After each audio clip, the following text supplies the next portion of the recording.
The day the K-drama star met his African queen, everything changed.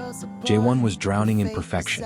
In the blinding light of the Seoul studio, as the director demanded less tired celebrity and more owner of time itself, Jae-Won felt the brittle shell of his persona cracking. Outside the floor-to-ceiling windows, his immaculate face smiled down from a massive billboard, the face of a K-drama god. "Bora, I need a break," he murmured to his manager, his voice low and weary, using Korean only for necessity. A real one. Where no one knows this face. Where no one expects the perfect Jae-Won SSI. Bora Park, a woman carved from efficiency and high thread count wool, was unmoved. "You have 3 more endorsements than London. There is no such place." "Then find one," Jae-Won challenged, the exhaustion in his eyes giving way to a nascent defiance. "Or I'll find it myself." Thousands of miles away, in the chaotic symphony of a Lagos arts market, ADANNA ONYEMA felt alive. The air was thick with the scent of spices and the sound of bargaining. ADANNA, a textile artist of fierce talent, argued passionately with an elderly vendor over a rare indigo dye. "My price is fair, Baba," she insisted, weaving in fluent Yoruba before switching to English. "This dye tells a story and my art is the storyteller. You know my work is worth it." Closing the deal with a triumphant grin, she scrolled through her phone. A post flashed across her screen, Jae-Won impossibly flawless. "Honestly, Chidinma," she sighed to her friend, rolling her eyes playfully. "How does one human being maintain this level of perfection?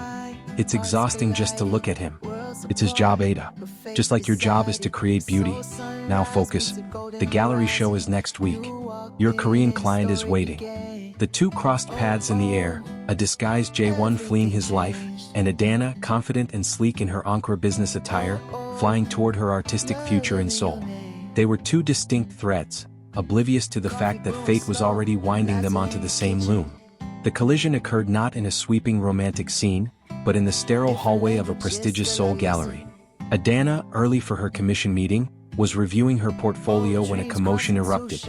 2 angry men in suits were manhandling a struggling, baseball cap-wearing Jae-Won, mistaking him for a wayward artist. "I am lost," Jae-Won stammered in poor English, trying desperately to obscure his identity. "I am looking for the restroom." Watching the spectacle, ADANNA's eyes widened in recognition. The sunglasses might have been a poor disguise, but the bone structure and the sheer panic were unmistakable. A mischievous, protective spark ignited within her. She saw not the K-drama star, but a story that needed a happier, wilder edit. "Yeah. Stop this immediately," ADANNA commanded, her voice ringing out in rapid-fire, impeccable Korean. "What in the world are you doing to my fiance?" The men froze. Jae-Won stared, utterly bewildered. ADANNA strode forward, seamlessly linking her arm through his. Her voice became a cool, commanding force. "I am ADANNA ONYEMA, the textile artist presenting today. And this is my beloved, terribly jet-lagged and utterly exhausted, restroom-seeking, fiancé." Jae-Won, the actor, immediately understood the cue. He adopted a deep, rough voice in English. "My apologies, my queen. I was merely admiring the structural integrity of the walls." The officials bowed profusely, apologizing to Ms. Onyema.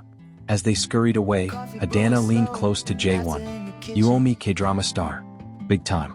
Now, if you'll excuse me, I have a career to secure." She released him and disappeared, leaving Jae-Won feeling dazed, charmed, and undeniably found. He tracked her down after her meeting outside the gallery. He had abandoned his disguise. It was useless now. "You speak Korean perfectly," he stated, relief mixing with wonder. "And you speak English with a curious mix of formal politeness and dramatic flair," ADANNA countered, a sharp smile playing on her lips. "What can I say? I'm an international artist. And you're? An international runaway. I'm Nigerian. We're natural-born crisis managers." "Jae-Won," he said, offering his name simply. "I haven't heard my name said casually in a long time." "ADANNA." She leaned forward.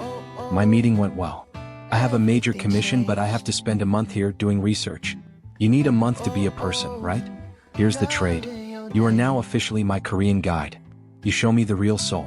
In exchange, I teach you how to be ordinary." For a moment, the deal sounded perfect. But the real world was already closing in. The next day, Jae-Won confessed the lie had deepened. Bora was flying in. He had told her ADANNA was his long secret, now present inspiration, the reason for his break. They were engaged. "You what?" ADANNA whispered, the laughter gone. It was the only way to get her off my back, Jae-Won pleaded. I saw you claiming me and everything changed. I need 1 week for Bora to believe you're real. Then I'll face the music. And I'll let you go. ADANNA studied him, seeing the desperate man beneath the perfect facade. A week, she agreed, the fire returning to her eyes. And in that week we don't act. We just are. You have to introduce me to the world as an African artist, not your accessory. Can you do that? I can do that, my queen, he murmured. The manager's meeting was a duel of wills.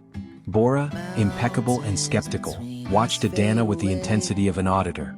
ADANNA handled the scrutiny with effortless grace, using cultural nuance as her shield. She spoke of her success, presenting photos of her complex indigo installations. I'm not just his story, Bora says. I have my own. Bora pushed for details about their secret romance. Jae-Won, panicking, tried to bring up ADANNA's mother's soup. ADANNA cut him off, switching to Igbo with a warning smile. Na nri anu you a boogie ike guregu. My dear, goat meat pepper soup is not a game. She explained to a bewildered Bora that the complexity of her traditions was not to be used as an easy plot point. Bora conceded only after giving ADANNA a chilling ultimatum. Jae-Won is a national treasure.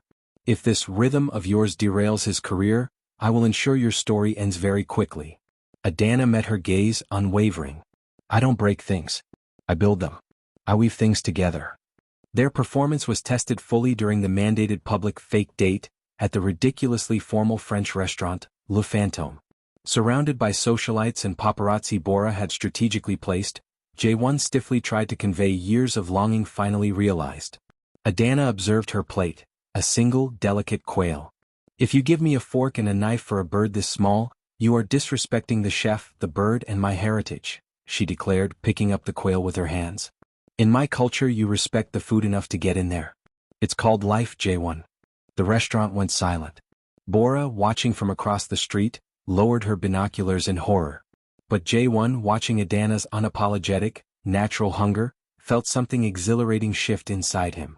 He smiled, a genuine, unguarded smile, and picked up his own food with his fingers. You're right. This is much better. Back in ADANNA's apartment, the lines between their roles were irreversibly blurred.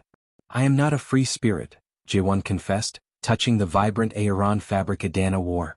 I'm meticulously manufactured. But when you grab that quail, I want it to be that free. You make me want to be real. ADANNA gently reminded him of the difference between their lives. This is a brilliant distraction. But you are a star defined by a script. My life is defined by my roots. Jae-Won revealed the true cost of his fame, the fear of disappointing the investment his parents had made.